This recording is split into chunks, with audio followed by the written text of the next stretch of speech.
Bismillahirrahmanirrahim. Assalamualaikum warahmatullahi wabarakatuh. Halo teman-teman, perkenalkan nama saya Akbar. Kali ini kita akan membahas terkait desain 3D lagi ya teman-teman ya. Nah, tapi sebelum itu jangan lupa untuk subscribe, like, dan komen. Kira-kira teman-teman mau membahas apa nih ya teman-teman ya. Kira-kira mau membahas apa, oke? Kali ini aku ingin membahas terkait desain bagus. Desain bagus. Tapi terlihat rapuh atau boros. Nah, mungkin teman-teman pernah melihat ya hasil 3D yang begitu rapuh ya, jadi dipegang aja itu langsung patah.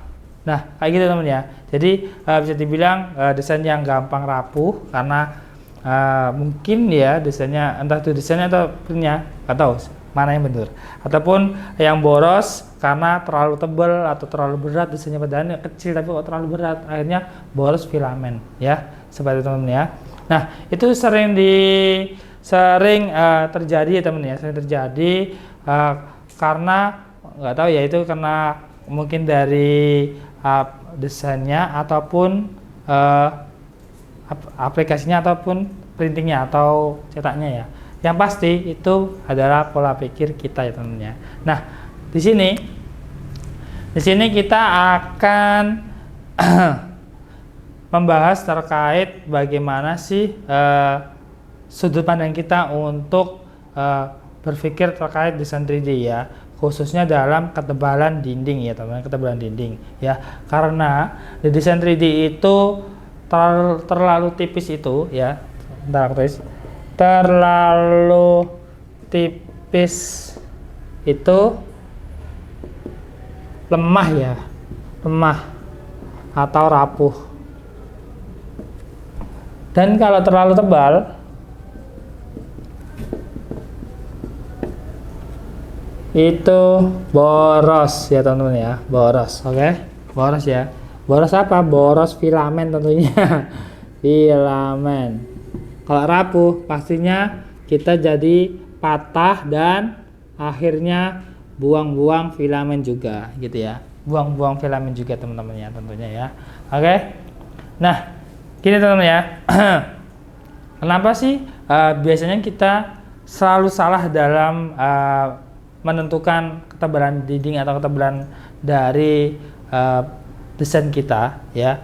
Itu kenapa? Karena kita belum hanya melihat melihat benda nyata ya, kita hanya melihatnya aja, melihat di sini kita tanpa kita mengetahui struktur benda ya, struktur dari apa yang kita desain, kita belum memahami teman-teman. Jadi bisa dibilang teman-teman tuh jangan hanya dilihat aja desainnya, tapi teman-teman harus memahami apa yang kita buat gitu ya teman-teman.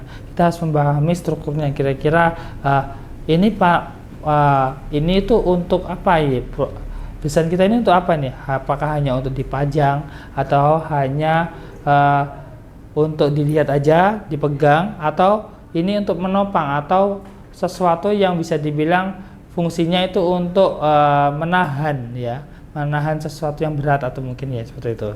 Jadi teman-teman tuh harus paham terkait itu teman-teman ya. Oke. Jadi tadi ya aku tulis ulang dulu. Jadi yang pertama itu teman-teman harus tahu fungsi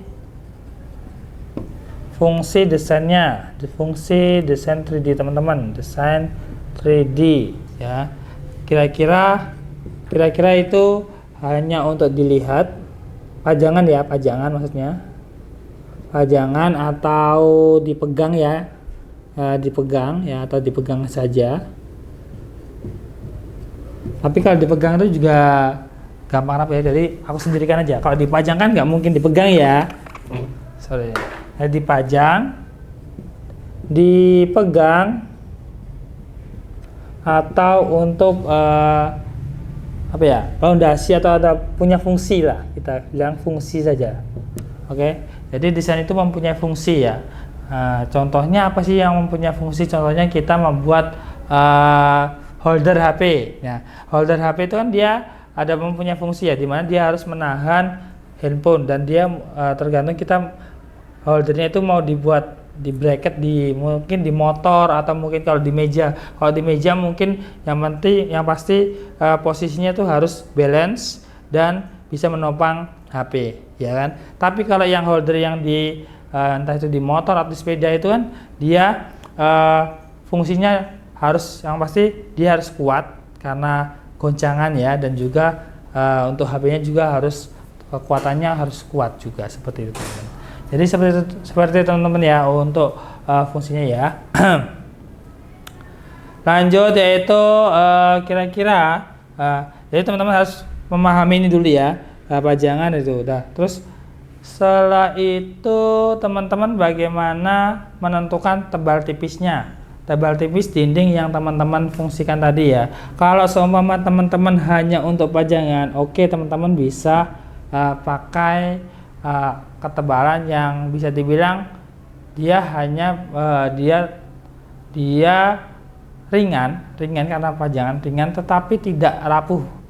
Biasanya tuh teman-teman boleh coba ya berkala ya. Jadi setiap teman-teman desain entah itu nanti untuk pajangan, untuk dipegang ataupun untuk fungsi, teman-teman bisa tes secara berkala. Kira-kira contohnya mungkin dari tebal 5 mili, 4 mili, 2 mili ya, 1 mili, tergantung dari teman-teman mau dia atau mungkin dari desain teman-teman ya, seperti apa. Contohnya apa ya? Contohnya mungkin tadi aja yang holder tadi ya, holder HP ya.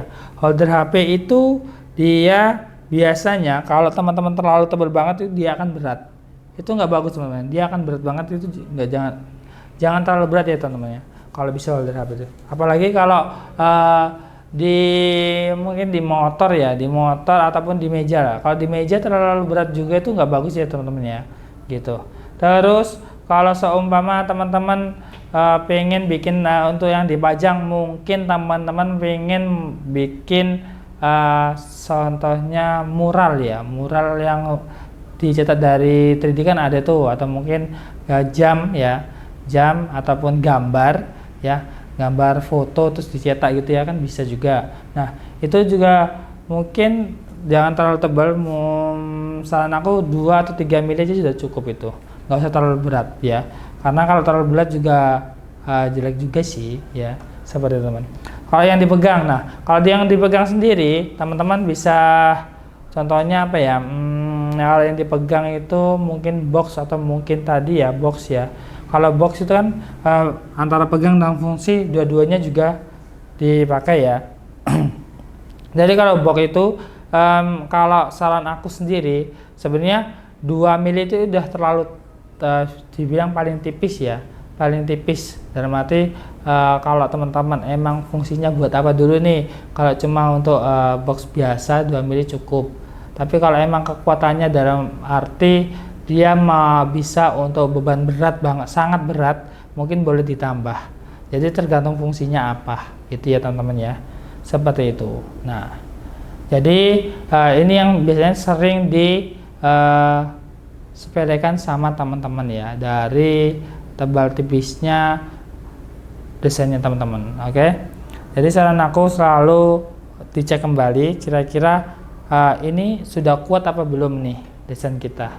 Kadang-kadang juga ini teman-teman yang sering lupa itu adalah contohnya teman-teman bikin desain, oke lah teman-teman cuma menambahkan pondasi aja, pondasi untuk desain. Contohnya aku ingin bikin sebuah desain dari AI ya, dari AI udah dibuatkan desain 3D-nya, contohnya bentuk figur diri aku gitu ya dari AI langsung. Tetapi kan karena posisinya dia itu enggak stabil, enggak presisi ya, mungkin bentuknya mungkin loncat atau gimana. Nah itu aku ingin menambahkan pondasi di bawahnya. Nah di pondasi di bawahnya itu kalau kalian tidak melakukan secara balancing ya nggak sesuai, dia itu pasti nanti ketika dicetak itu dia nggak bisa berdiri, pasti jatuh terus gitu ya. Jadi itu pun teman-teman harus memperkirakan kira-kira balancingnya itu kira-kira tebalnya berapa gitu ya, besarnya berapa untuk pondasinya, seperti itu. Itu penting ya teman-teman ya. Oke teman-teman, jadi seperti itu ya teman-teman ya. Jadi selalu perhatikan terkait tebal tipisnya apa yang teman-teman cetak ya teman-teman ya.